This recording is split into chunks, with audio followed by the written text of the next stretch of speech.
వైకాపా నాయకులు జగన్మోహన్ రెడ్డి రాయలసీమపై మొసలి కన్నీరు కార్చడం, కపట ప్రేమ ప్రదర్శించడం హాస్యాస్పదమని రాజ్యసభ మాజీ సభ్యురాలు, కాంగ్రెస్ పార్టీ రాష్ట్ర ముఖ్య అధికార ప్రతినిధి డాక్టర్ నర్రెడ్డి తులసిరెడ్డి ధ్వజమెత్తారు. గురువారం పోతిరెడ్డిపాడు వద్ద రాయలసీమ ఎత్తిపోతల పథకం పూర్తి చేయాలంటూ వైకాపా నాయకులు నిరసన సభ జరపడం విడ్డూరమన్నారు.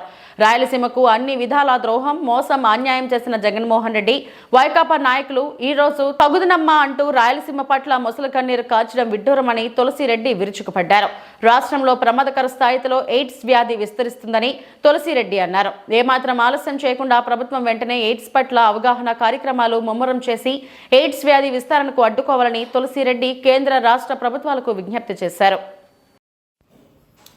వైకాపా నాయకులు జగన్మోహన్ రెడ్డి రాయలసీమ పట్ల మొసలి కన్నీరు కార్చడం, కపట ప్రేమ ప్రదర్శించడం చాలా హాస్యాస్పదంగా ఉంది.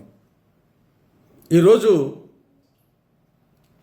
రాయలసీమ లిఫ్ట్ ఇరిగేషన్ ప్రాజెక్టు పూర్తి చేయాలంటూ పోతిరెడ్డిపాడు వద్ద వైకాపా నాయకులు నిరసన సభ నిర్వహిస్తూ ఉన్నారు.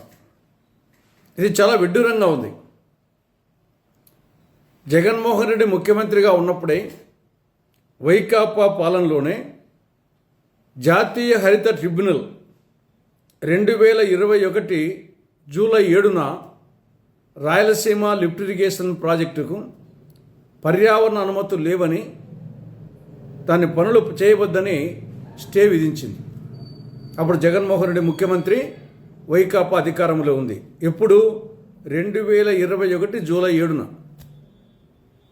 తర్వాత 3 ఏళ్ల పాటు వీళ్ళే అధికారంలో ఉన్నారు. మరి ఆ 3 ఏళ్ల కాలంలో నేషనల్ హరిత గ్రీన్ ట్రిబ్యునల్ విధించినటువంటి ఆ స్టేను ఎందుకు వెకేట్ చేయించలేకపోయారు? ఎందుకు ఆ ప్రయత్నం చేయలేదు? ఆ ప్రయత్నం చేసి ఆ స్టే వెకేట్ చేయించి అనుమతులు తెప్పించి అప్పుడే ఎందుకు పూర్తి చేయలేకపోయారు? 3 ఏళ్ల సమయం. వాళ్ళు ఇప్పుడు తగుదనమ్మా అంటూ ఏదో రాయలసీమ ఉద్ధారకులైనట్లు ఈరోజు రాయలసీమ లిఫ్ట్ ఇరిగేషన్ కోసము పోతిరెడ్డిపాడు దగ్గర నిరసన సభ పెడతారట. ఇక రెండో విషయం, రాయలసీమ సమగ్రాభివృద్ధిని దృష్టిలో పెట్టుకొని రాజశేఖర రెడ్డి గారు ముఖ్యమంత్రిగా ఉన్నప్పుడు, మన్మోహన్ సింగ్ గారు ప్రధానమంత్రిగా ఉన్నప్పుడు కాంగ్రెస్ పార్టీ, కాంగ్రెస్ ప్రభుత్వాలు కడప, రాయచోటి, మదనపల్లి, బెంగళూరు నూతన బ్రాడ్గేజ్ రైల్వే మార్గాన్ని మంజూరు చేసింది. 50% నిధులు కేంద్రము, 50% నిధులు రాష్ట్రము భరించే విధంగా. మొదటి ఫేజు కడప నుండి పెన్లిమర్రి వరకు 21 కిలోమీటర్ల రైలు మార్గం పూర్తయింది. కానీ దురదృష్టవశాత్తు జగన్మోహన్ రెడ్డి ముఖ్యమంత్రి అయిన తర్వాత, వైకాపా రాష్ట్రంలో అధికారంలోకి వచ్చిన తర్వాత రాష్ట్ర ప్రభుత్వము మ్యాచింగ్ గ్రాంట్గా విడుదల చేయాల్సిన నిధులు ఇవ్వని కారణంగా రైల్వే శాఖ పనులు నిలిపేసింది.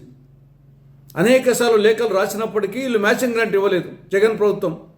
దానివల్ల పనులు నిలిపేసింది. అందరితో ఆగకుండా జగన్మోహన్ రెడ్డి స్వయంగా రైల్వే శాఖకు లేఖ రాశారు, ఈ ప్రాజెక్టే మాకు వద్దు అని.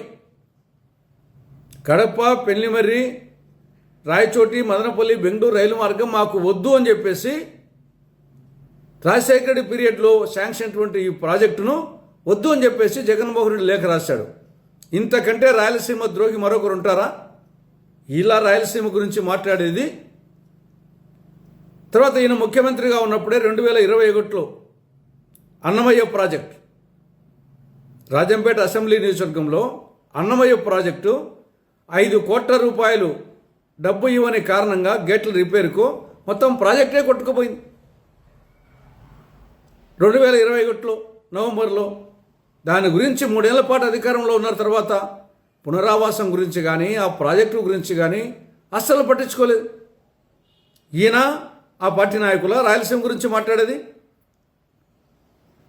విభజన చట్టం ప్రకారము కడప జిల్లాలో శైలాధ్వర్యంలో స్టీల్ ప్లాంట్ ఏర్పాటు చేయాలని స్పష్టంగా ఉంది.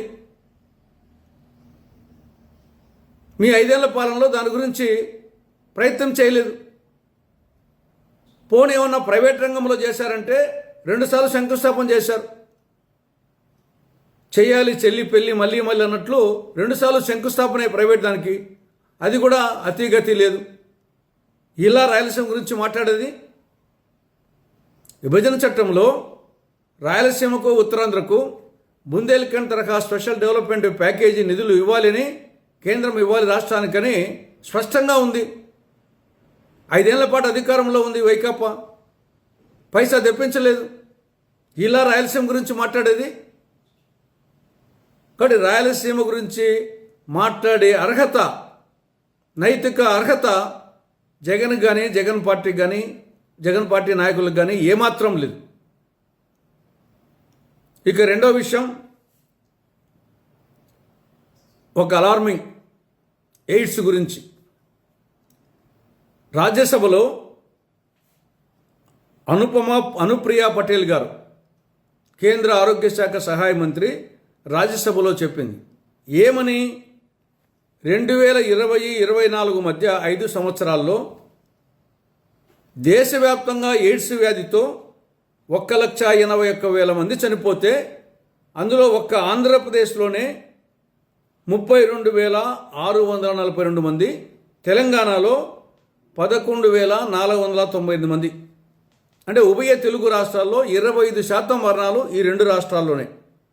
ఇది అలార్మింగ్. దట్టు ఐటీ రంగంలో శరవేగంగా విస్తరిస్తూ ఉంది ఎయిడ్స్ అని చెప్పడం జరిగింది.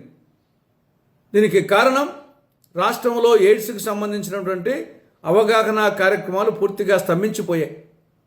ఒకప్పుడు ఎయిడ్స్ గురించి భయపడేవాళ్ళు, జాగ్రత్తలు తీసుకునేవాళ్ళు. ఇప్పుడు దాని గురించే పట్టించుకోవడం లేదు. పర్యవసానంగా ఎయిడ్స్ మరణాలు దేశంలోనే హైయెస్ట్ ఆంధ్రప్రదేశ్లో వచ్చాయి. ఇప్పటికైనా రాష్ట్ర ప్రభుత్వం ఎయిడ్స్పై అవగాహన కార్యక్రమాలు చేపట్టి ఎయిడ్స్ నియంత్రణ కోసం తగిన జాగ్రత్తలు తీసుకోవాల్సిన అవసరం ఉంది.